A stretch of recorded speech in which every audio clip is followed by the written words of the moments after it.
பாத்தீங்க? பாரு, உங்க தங்கத்தை பார்த்துட்டு நான் என் நண்பனும் அப்படியே போயிட்டு இருந்தோமா.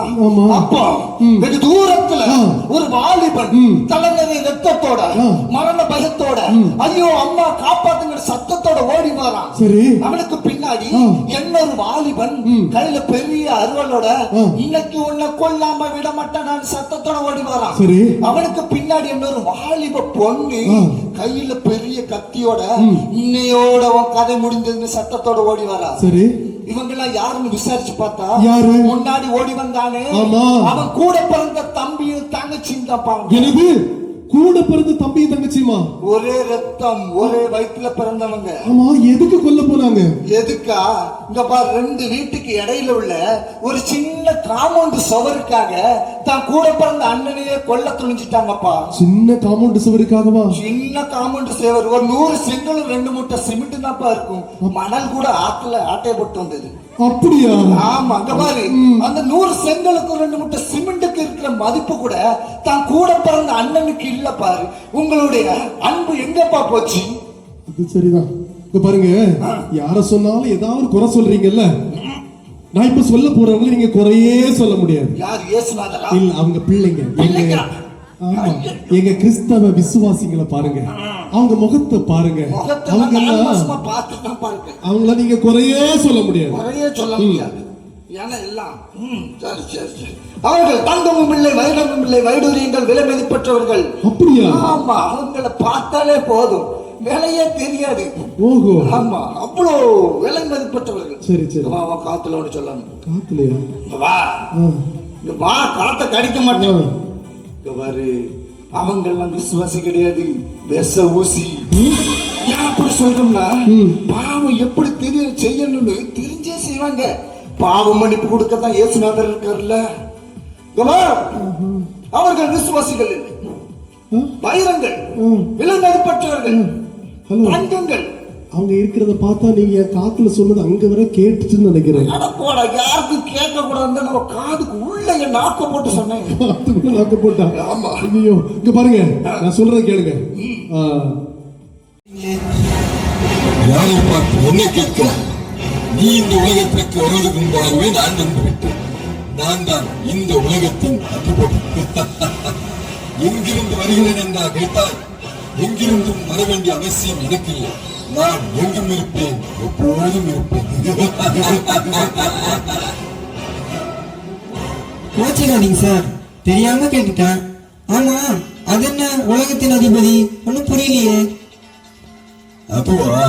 அது ஒரு பெரிய கதை. அதை உனக்கு புரிய வைக்க வேண்டுமானால் கொஞ்சம் வேதம் தெரிந்திருக்க வேண்டும். ஆமா, நீ எப்பொழுதாவது வேதத்தை வாசித்திருக்கிறாயா? வேதமா? அது என்ன வேதம்? ஓ, நீ கிறிஸ்தவனா? ஆமா, எப்படி கண்டுபிடிச்சீங்க? இன்றைக்கு இருக்கிற கிறிஸ்தவர்கள் 90% பேர் அவருடைய வேதத்தை வாசிப்பதே கிடையாது. அவர்கள் அதை வாசிக்காதவரை எனக்கு ஒரு பிரச்சனையும் இல்லை. ஓ, நீங்க பைபிள சொன்னீங்களா? அதை நாங்க சண்டே சர்ச்சைக்கு போகும்போதே எடுத்துட்டு போக மாட்டோம். இந்த காலத்துல அதெல்லாம் படிக்கிறது ஏது நேரம். சரி, அதை விடுங்க. நீங்க உலகத்தின் அதிபதி மாற்றிருக்காங்க. ஆதியிலே தேவன் இந்த உலகத்தை உண்டாக்கி அதை ஆதி மனிதனாகிய ஆதாம் ஏவாளிடம் கொடுத்து பூமியை ஆண்டு கொள்ளுங்கள் என்று சொன்னார். அது எனக்கு மிகுந்த கோபத்தையும் எரிச்சலையும் உண்டாக்கியது. பரலோகத்திலே மகிமையாக இருந்த என்னை கீழே தள்ளிவிட்டு இந்த உலகத்தையும் எனக்கு கொடாமல் மனிதனுக்கு தேவன் கொடுத்ததை என்னால் ஏற்றுக்கொள்ள முடியவில்லை.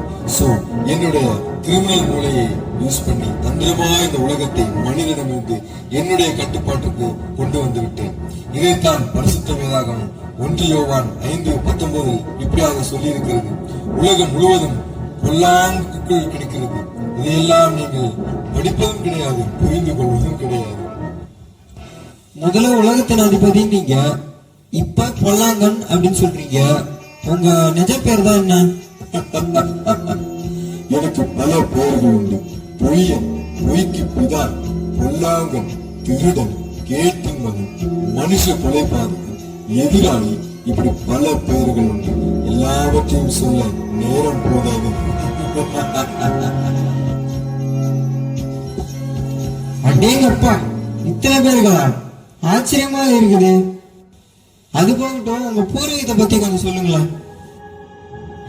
கோடான கோடி தேவதூதர்கள் பரலோகத்தில் தேவனை துதித்துக் கொண்டிருந்தார்கள். அந்த தூதர்களுக்கெல்லாம் தலைவனாக இருந்தவன் நான். எத்தனை காலம் தான் தேவனை துதித்துக் கொண்டே இருப்பது? நானும் அவருடைய இடத்திற்கு வர வேண்டும் என்று என் உள்ளத்தில் தான் சொன்னேன். சர்வ வல்லமை உள்ள தேவன் என்னை கீழே தள்ளினார். இன்றைக்கு இந்த நிலைமையில் இருக்கிறேன். ஏசாயா 14, 12, 17 வரை இவைகள் தெளிவாக எழுதப்பட்டிருக்கிறது. ஓ, இதனால்தான் உங்களுக்கு மனிதர்கள் மேல் இவ்வளவு கோபமா? ஆமாம், நான் அடைய நினைத்த இந்த பரலோகத்தை உங்களுக்கல்லவா கொடுக்க போகிறார். என்னுடைய கண்ட்ரோலில் இருந்த இந்த உலகத்தை தேவன் தம்முடைய குமாரனுடைய ரத்தத்தின் மூலமாக மீட்டு உங்களுக்காக ரட்சிப்பை சம்பாதித்து வைத்திருக்கிறாரே. அந்த ரட்சிப்பை மனிதர்கள் பெற்றுவிடக் கூடாது என்பதற்காகத்தான் இந்த நாட்களில் தீவிரமாக வேலை செய்து கொண்டிருக்கிறேன். என்னது, தீவிரமா வேலை செய்றீங்களா? அப்படி என்ன செய்றீங்க? என்ன செய்யவில்லை, நான் தேசத்தை விக்கிரகத்தினால் நிறைத்திருக்கிறேன். ஆங்காங்கே மதுக்கடைகளை திறந்து மக்களை மயக்கிக் கொண்டிருக்கிறேன். விபச்சாரம், தேசித்தன ஆவியை வீதியெங்கும் உலாவ விட்டிருக்கிறேன். ஆங்காங்கே ஜாதி சண்டை, கலவரங்கள், யுத்தங்கள், கொலைகள், கொள்ளைகள், கொள்ளை நோய்கள், விபத்துகள், அதைவிட முக்கியமாக பெண்களை என்னுடைய கண்ட்ரோலில் வைத்துக் கொள்வதற்காகத்தான் நான் போட்ட மாஸ்டர் பிளான் மெகா சீரியல் திட்டம். அதில் எனக்கு அமோக வெற்றி கிடைத்திருக்கிறது. காமெடி என்னவென்றால் அதில் அநேக ஆண்களும் ஆகப்பட்டிருக்கிறார்கள். சோ, உங்க மெயின் டார்கெட் பெண்கள் தான் நினைக்கிறேன். யார் சொன்னது? வாலிபர்களை விட்டு விட்டான். ஆனால் அவர்களை நினைத்தால் தான் கொஞ்சம் பயமாக இருக்கிறது. என்னது, பயமா? உங்களுக்கா? ஓஎஸ், அதாவது இந்த பரிசுத்த வேதாகமம் என்ன சொல்கிறது தெரியுமா? என்ன சொல்லுது? 1 யோவான் 2ஆம் அதிகாரம் 13, 14 வசனங்கள் என்ன சொல்கிறது? வாலிபர்கள் பொல்லாங்கனை ஜெயித்தவர்கள் பலவான்கள் என்று சொல்கிறது. சோ, பரிசுத்த தேவன் இந்த உலகத்திலே என்னுடைய கிரியைகளை அழிக்க கடைசி நாட்களிலே வாலிபர்களை அதிகமாக பயன்படுத்த போகிறார் என்ற சந்தேகம் பல நாட்களாக என் மனதை உறுத்திக் கொண்டே இருக்கிறது. சோ, என்னுடைய main target oh my God, வாலிபர்களா? அவர்களுக்கு எதிராக என்ன திட்டங்கள் வைத்திருப்பீர்கள்? அது பரம ரகசியம், வெளியே சொல்லிவிடாது. இன்றைக்கு இளைஞர்கள் பாவத்தை ஈஸியாக செய்வதற்காகவே எல்லாவித வசதிகளும் வீட்டுக்குள்ளேயே கொண்டு வந்து விட்டேன். மொபைல் போன், டிவி, இன்டர்நெட், இப்படி எல்லாவற்றிலும் 100% நான் தான் நிறைந்திருக்கிறேன். முக்கியமாக SMS, ஆன்லைன் சாட் போன்றவை நல்ல பலனை கொடுத்துக் கொண்டிருக்கின்றன. என்னது, டிவி, இன்டர்நெட்ல உங்க ஆயுதமா? இதெல்லாம் நல்ல விஷயத்துக்கு தானே பயன்படுது. நல்ல விஷயத்துக்கு மாதிரி தான் தெரியும். அதுதான் என்னுடைய தந்திரம்.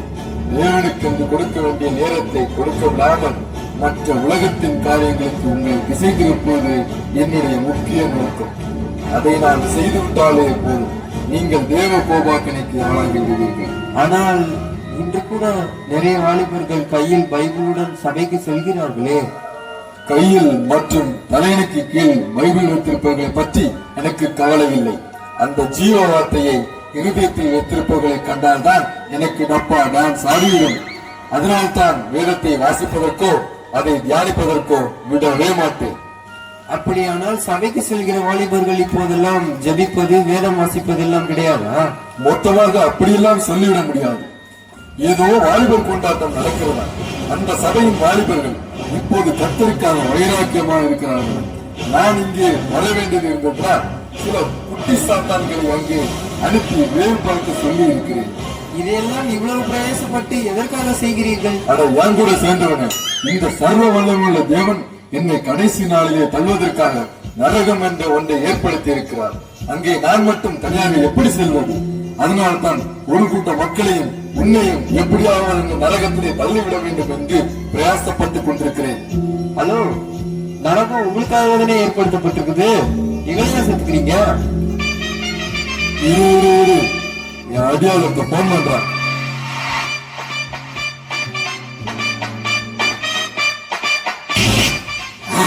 அடங்காதவர்களே, என்னடா செய்து கொண்டிருந்தீர்கள் இவ்வளவு நேரம்?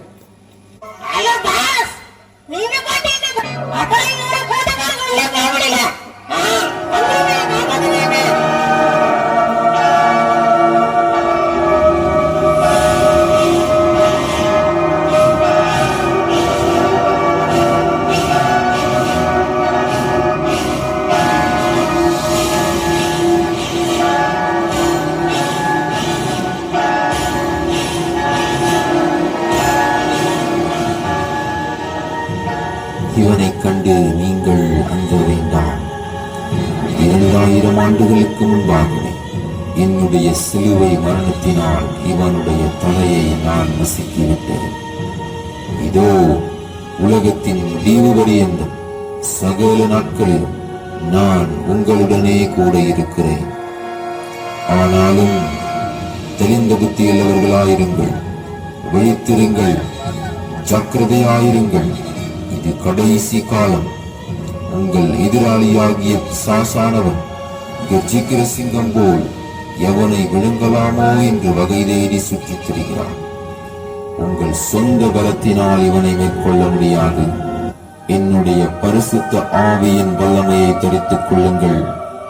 நானே சர்வ வல்லமையுள்ள தேவன், நானே சர்வ வல்லமையுள்ள தேவன், நானே சர்வ வல்லமையுள்ள தேவன்.